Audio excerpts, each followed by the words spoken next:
Hello, my dear students. Good morning to all.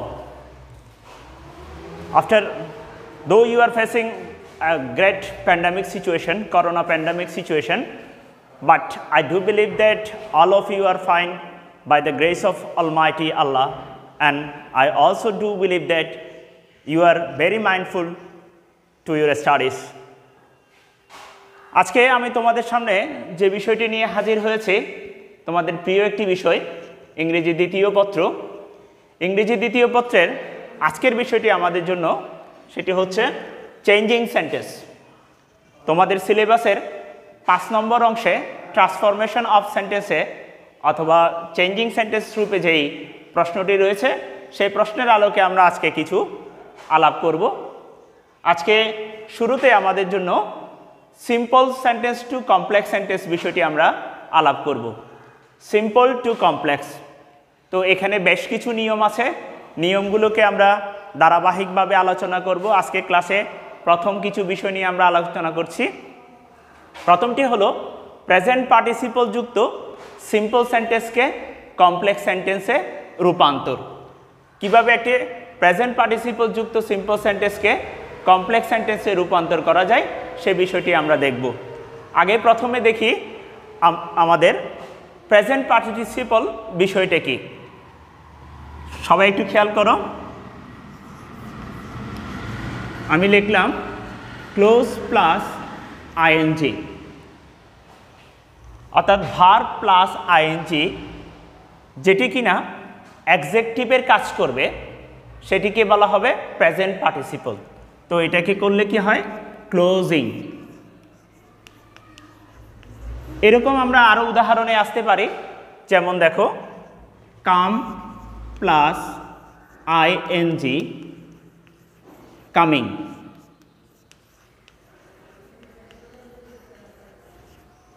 Verb plus ING যেটি অ্যাডজেক্টিভের কাজ করবে সেটিকে বলা হবে প্রেজেন্ট পার্টিসিপল। তো আমরা প্রেজেন্ট পার্টিসিপল যুক্ত একটা সিম্পল সেন্টেন্সকে কমপ্লেক্স সেন্টেন্সে নিয়ে যাব। তোমাদের সামনে একটি উদাহরণ নিয়ে আসি। আমি লিখলাম closing the door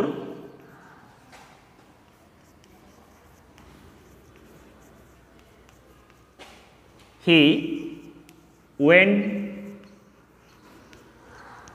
back home.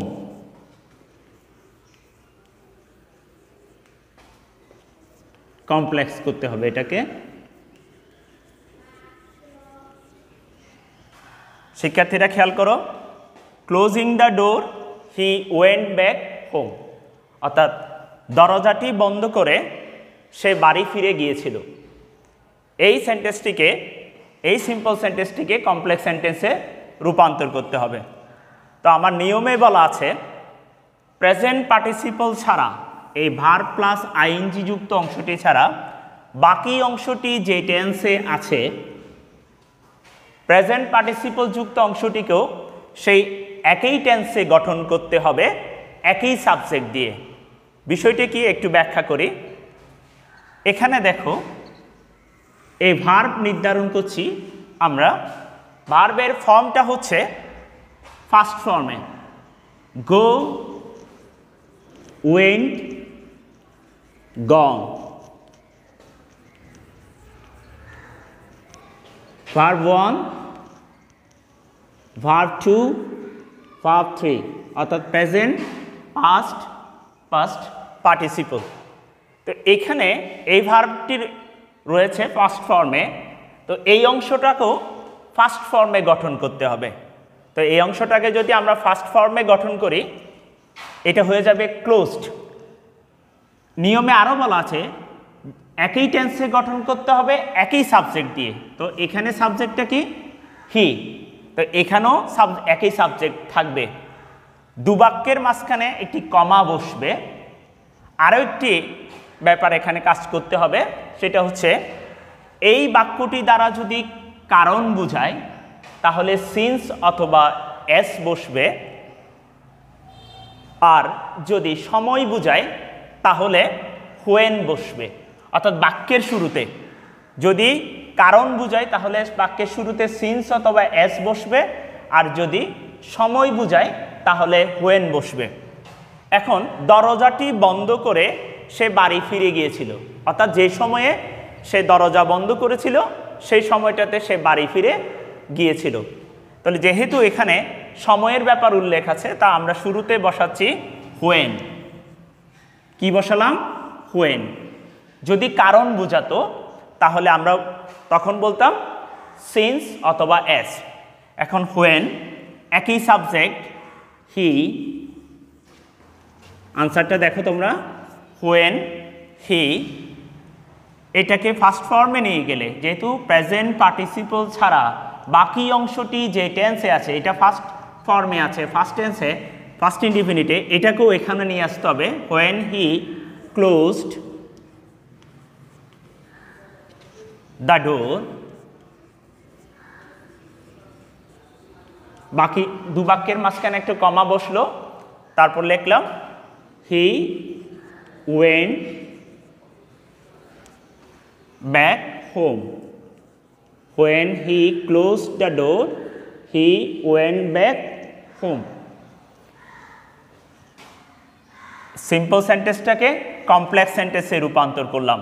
আবারও একটি বলি যে প্রেজেন্ট পার্টিসিপল ছাড়া ভার্ব প্লাস আইএনজি যুক্ত অংশটা যেটা অ্যাডজেক্টিভ প্রকাশ করছে, সেই অংশটি ছাড়া বাকি অংশটি যেই টেন্সে আছে প্রেজেন্ট পার্টিসিপল যুক্ত অংশটিকেও সেই একই টেন্সে গঠন করতে হবে একই সাবজেক্ট দিয়ে। তো এটা ফার্স্ট ইনডিফিনিট ফর্মে আছে, এটাকেও ফার্স্ট ইনডিফিনিট ফর্মে নিয়ে আসলাম, একই সাবজেক্ট রাখলাম হি, আর দু বাক্যের মাঝখানে কমা দিলাম। যে কাজটা শুরুতে করলাম, বলা হচ্ছে যদি সেন্টেন্সটি যারা যদি কারণ বুঝায় তাহলে সিন্স অথবা এস বসবে, আর যদি সময় বুঝায় তাহলে হোয়েন বসবে। যেহেতু দরজাটি বন্ধ করে সে বাড়ি ফিরে গিয়েছিল সেজন্য আমরা বসালাম কি হোয়েন, সময়ের ক্ষেত্রে। এটা আমি ইরেজ করছি। পরবর্তী আরেকটি বাক্য আমি এখানে লিখছি, দেখো তোমরা, আরেকটি উদাহরণ তোমাদের জন্য নিয়ে আসি।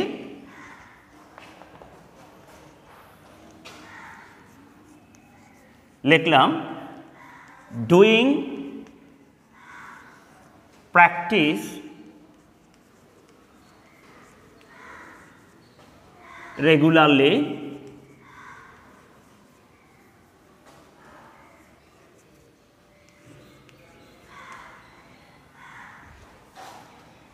he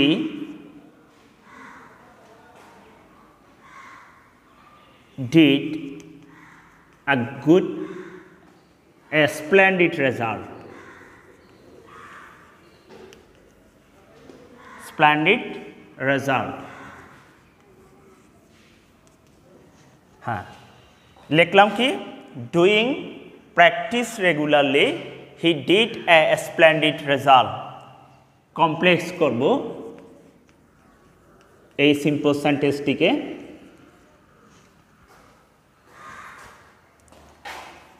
এখন দেখো এটাও present participle verb plus ING যেটা অ্যাডজেক্টিভের কাজ করছে।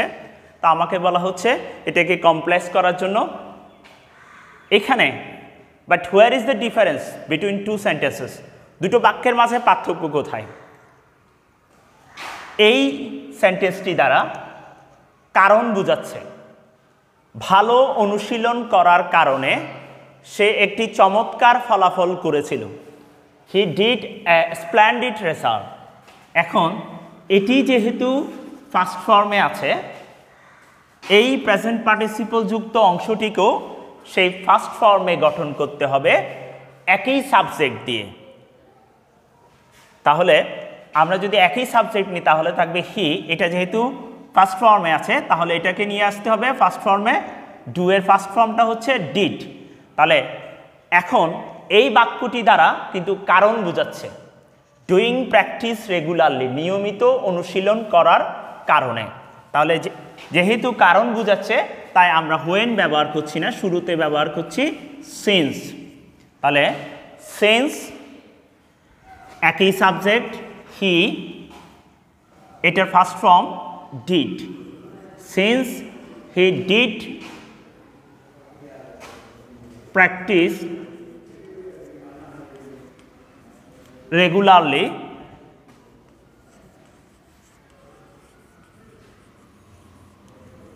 বাকি অংশ কমা থাকছে, বাকি অংশ অপরিবর্তিত থাকছে। he did a splendid result, he did a splendid result।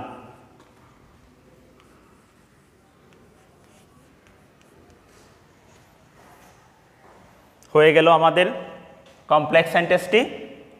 Doing practice regularly he did a splendid result. Complex করলাম যেহেতু কারণ বোঝাচ্ছে, শুরুতে আমরা সিন্স বসালাম। যদি সময় বোঝাতো বাক্যটি দ্বারা তাহলে হোয়েন বসাতাম। এখন সিন্স, একই সাবজেক্ট, হি যে টেন্স আছে বাকি অংশটি প্রেজেন্ট পার্টিসিপল ছাড়া সেটাকে একই টেন্সে নিয়ে আসলাম, ডুটাকে did.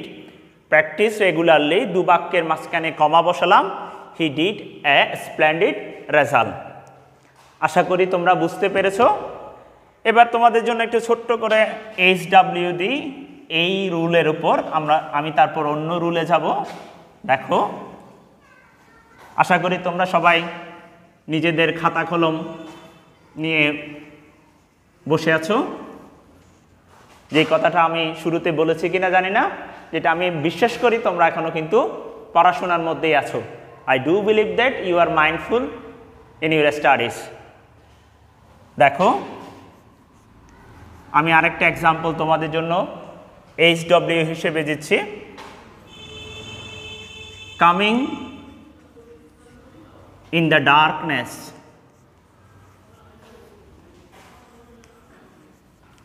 Coming in the darkness. What is the Bengali meaning of this clause? অন্ধকারে এসে, coming in the darkness, he knocked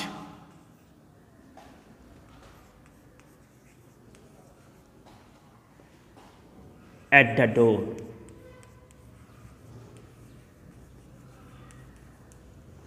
এই সেন্টেন্সটিকে তোমরা কমপ্লেক্স সেন্টেন্সে রূপান্তর করবা by following the previous rule. আগের যেই প্রেজেন্ট পার্টিসিপল যুক্ত সিম্পল সেন্টেন্সকে কমপ্লেক্স সেন্টেন্স করার নিয়ম আছে, সেই নিয়ম অনুসারে এটা তোমরা কি করবা? পরিবর্তন করবা। Coming in the darkness, he knocked at the door.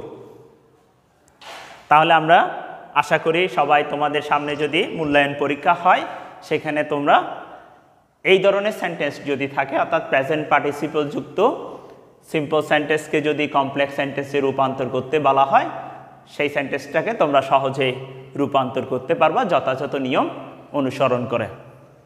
এরপর প্রিয় শিক্ষার্থীরা, আমরা অন্য আরেকটি নিয়মে চলে যাচ্ছি।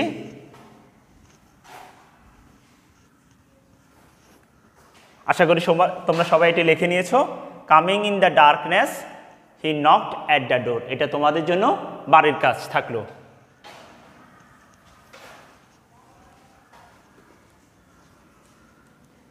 পরের যে নিয়ম সেটা হলো subject plus present participle, subject plus present participle যুক্ত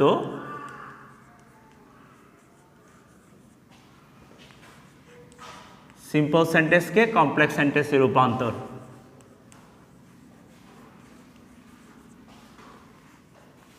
সেন্টেন্সকে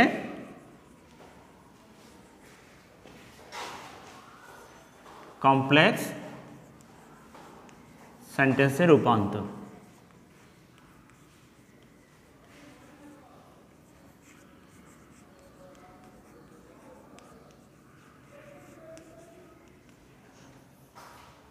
সাবজেক্ট প্লাস প্রেজেন্ট পার্টিসিপল। আগেরটি ছিল প্রেজেন্ট পার্টিসিপল, শুরুতে প্রেজেন্ট পার্টিসিপল, এটা হলো সাবজেক্ট প্লাস প্রেজেন্ট পার্টিসিপল। এর একটি উদাহরণ আমরা নিয়ে আসি, তাহলে তোমাদের সামনে বিষয়টি অনেকটা পরিষ্কার হয়ে যাবে। দেখো, লিখলাম the boy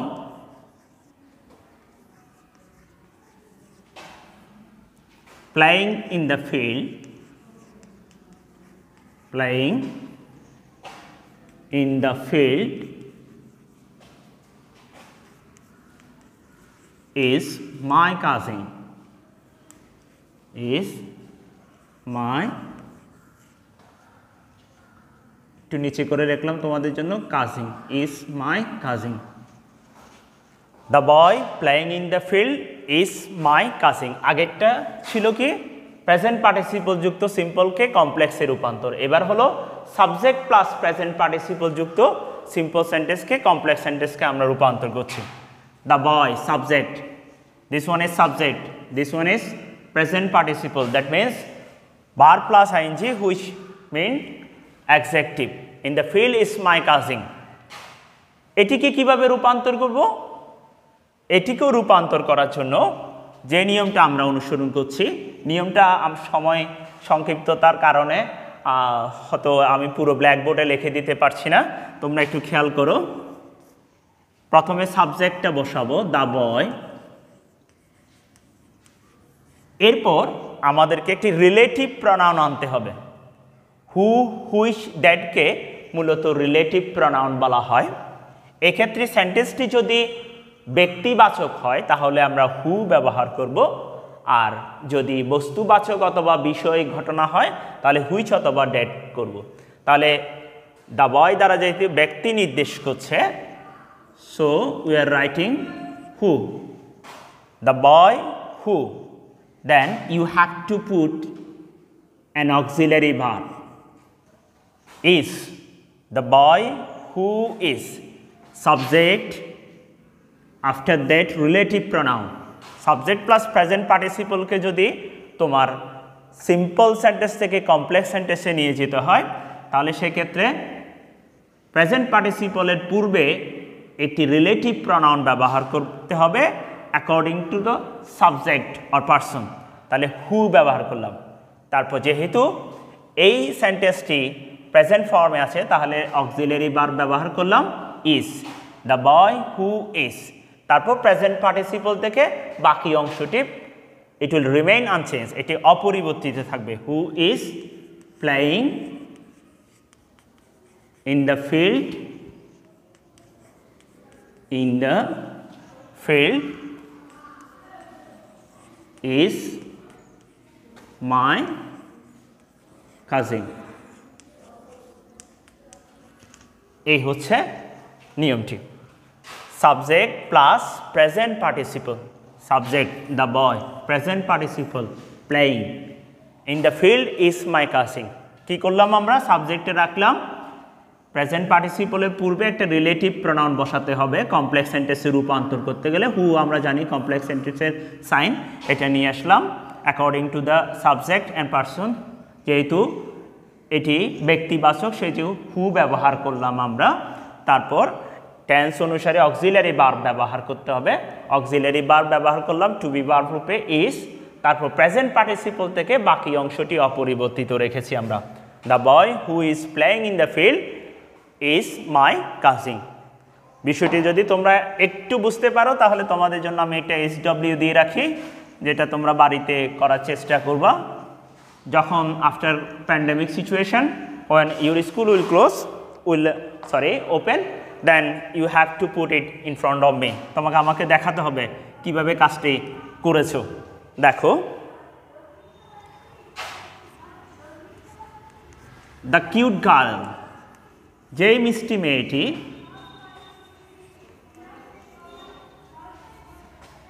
dancing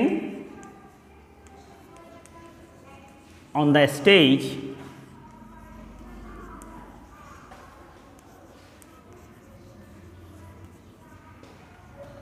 is my relative.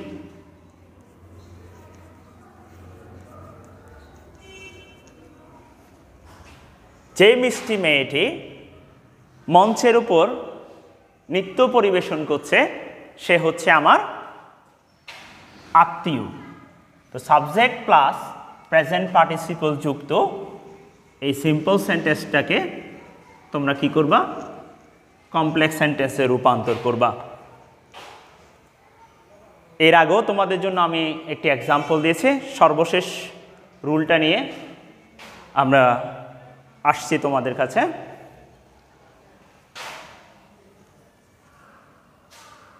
এটা মুছে নিচ্ছি।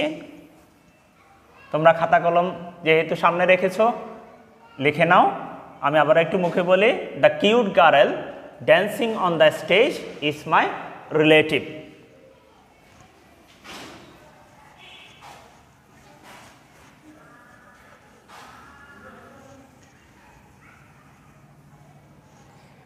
শেষ রুলটি নিয়ে পরবর্তীতে তোমাদের সাথে দেখা হওয়ার আগে আমরা আজকে শেষ নিয়মটি নিয়ে আলাপ করব। অ্যাডজেক্টিভ প্লাস নাউন যুক্ত সিম্পল সেন্টেন্সকে কমপ্লেক্স সেন্টেন্সে রূপান্তর। সিম্পল সেন্টেন্সকে কমপ্লেক্স সেন্টেন্সে রূপান্তর। আমি পুরো বিষয়টা সময় সংক্ষিপ্ততার কারণে হেডিংটা দিলাম না, তোমরা একটু খেয়াল করো। Simple to complex, adjective plus noun. Adjective যেটি কিনা দোষ, গুণ, অবস্থা, সংখ্যা, পরিমাণ প্রকাশ করে, সেটাকে আমরা সাধারণ ভাষায় বলছি অ্যাডজেক্টিভ। নাউন কোনো কিছুর নামকে বলা হচ্ছে কি নাউন। সিম্পল ভাষায় বললে, আমি সরাসরি সংজ্ঞাতে যাচ্ছি না, তাহলে একটি উদাহরণ নিয়ে আসি। Adjective plus noun. The man,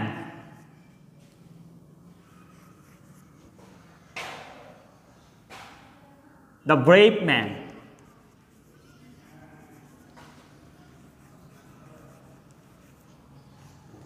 আচ্ছা ডেফিনিট আর্টিকেলটা তুলে ফেলে এখানে তোমাদের জন্য ইনডিফিনিট আর্টিকেল ব্যবহার করি। A brave man can overcome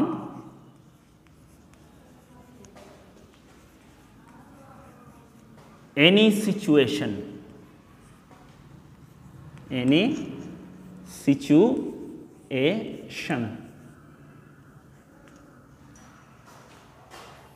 একজন সাহসী লোক যে কোনো পরিস্থিতি অতিক্রম করে আসতে পারে। তা আমরা এটিকে কমপ্লেক্স সেন্টেন্সে রূপান্তর করব। Adjective plus noun. এই ব্রেভটা হচ্ছে অ্যাডজেক্টিভ, সাহসী, তার একটা গুণ। Man noun. তো অ্যাডজেক্টিভ প্লাস নাউন যুক্ত একটা সিম্পল সেন্টেন্সকে আমরা কি করব? কমপ্লেক্স সেন্টেন্সে রূপান্তর করব। তো সহজ বাংলায় বললে, একজন সাহসী লোক যে কোনো পরিস্থিতি অতিক্রম করে আসতে পারে। আমি কথাটা একটু জটিল করে বলতে পারি। কেমন করে?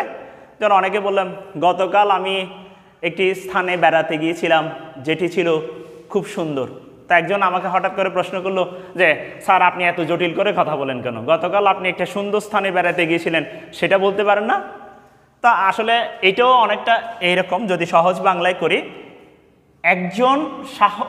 একজন মানুষ যিনি কিনা সাহসী, যদি আমরা এভাবে বলি, একজন মানুষ যিনি কিনা সাহসী, তিনি যে কোনো পরিস্থিতি অতিক্রম করে আসতে পারেন। বাংলাতে তোমরা যে সরল বাক্য, জটিল বাক্য অথবা যৌগিক বাক্য করো, এই সরল বাক্যটাকে যদি আমি বাংলাতে নিয়ে যাই তাহলে এভাবে করতে পারবা যে একজন মানুষ যিনি কিনা সাহসী।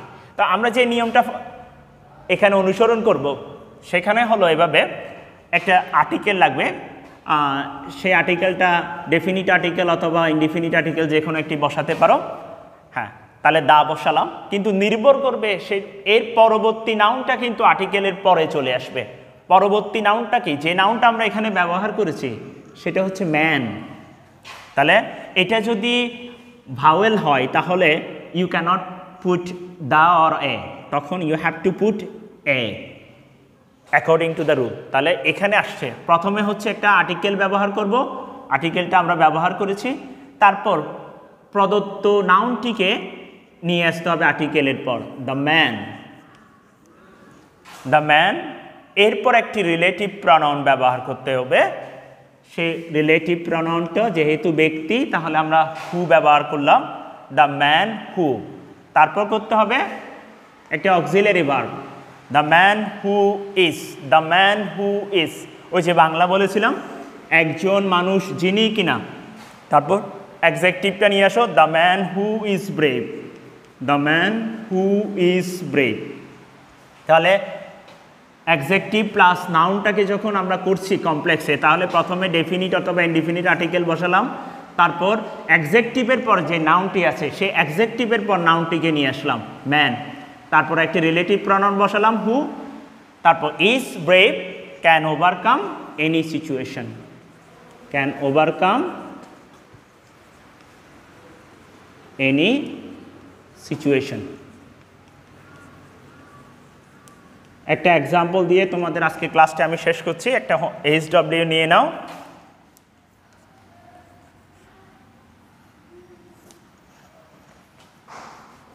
An honest man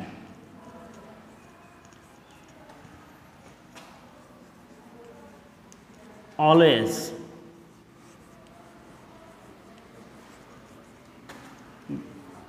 get the mercy of Almighty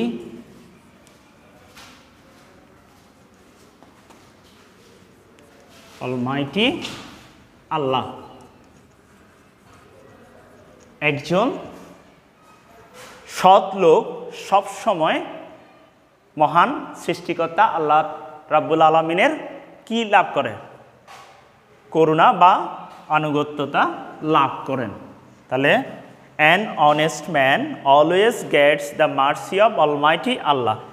adjective plus noun যুক্ত একটা কমপ্লেক্স সিম্পল সেন্টেন্সকে কমপ্লেক্স সেন্টেন্সে রূপান্তর করবা। এই হচ্ছে তোমাদের জন্য আজকের আমার পক্ষ থেকে ছোট ক্লাসটি। আশা করি তোমরা সবাই অনলাইন ক্লাসে যুক্ত থাকবা। বৈলতলী উচ্চ বিদ্যালয় তোমাদের প্রাণের বিদ্যালয়। এই বিদ্যালয়ের সকল কার্যক্রমে তোমাদের সম্পৃক্ততা সবসময় ছিল। যেহেতু করোনা পরিস্থিতির কারণে আমরা নিয়মিত ক্লাসগুলো তোমাদের ক্লাসে নিতে পারছি না, তা আমরা এই অনলাইন ক্লাসের ব্যবস্থা করেছি। আমাদের সকল সুদক্ষ শিক্ষকগণ নিয়মিত ক্লাস নিচ্ছেন, ক্লাসগুলো তোমরা অনুসরণ করবা। সবাই ভালো থাকবা। তোমাদের সাথে আবারও আমাদের দেখা হবে। আনটিল দেন, আল্লাহ হাফেজ।